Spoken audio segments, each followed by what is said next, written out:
What I hear from those workers lucky enough to survive is that wherever they were working, they were fine one minute and unconscious the next. The human body is like a sponge for gases. And it doesn't matter how big or strong you are.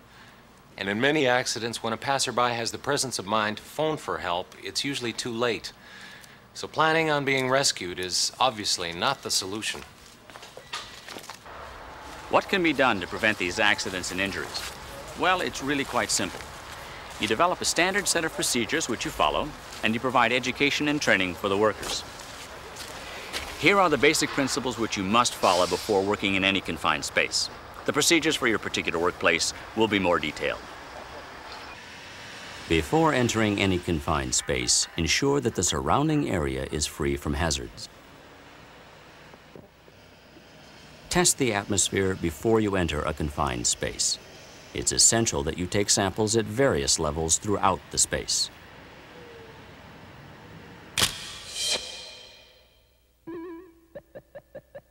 The first test to conduct is for oxygen.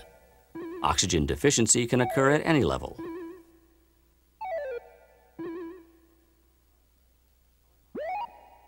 Some gases, such as hydrogen sulfide, are heavier than air and could settle on the bottom of the confined space.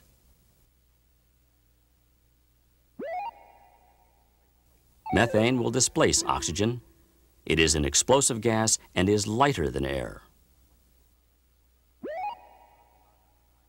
Carbon monoxide has about the same weight as air, so it can be evenly distributed throughout the space. It's an asphyxiant, which prevents your body from absorbing oxygen, causing you to suffocate. Ensure that the tests are taken by a trained worker, and the results are recorded in a logbook or on an entry permit. If gas levels are unsafe, you must first ventilate and then retest before entering. If the gas levels are within safe limits, you must still ventilate the space before entering.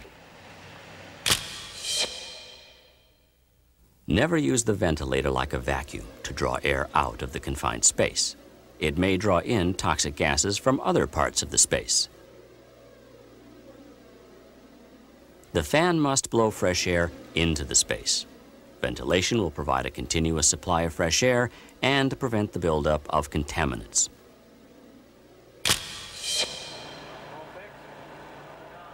While workers are in the confined space, ensure that there is a worker on watch who can summon a rescue crew in case of emergency or is capable and equipped to conduct a rescue.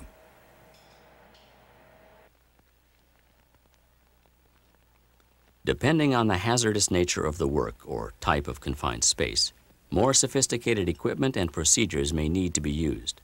For instance, workers may need to use a harness or lifeline attached to a tripod and wear a continuous gas monitor. There are even situations where a worker may have to wear a self-contained breathing apparatus. In summary, ensure the surrounding area is free of hazards. Test the atmosphere inside the confined space. Ventilate the confined space.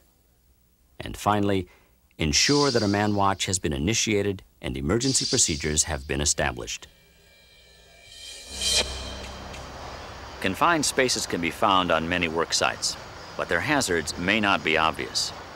Preparation and testing are your only defenses against this potential killer.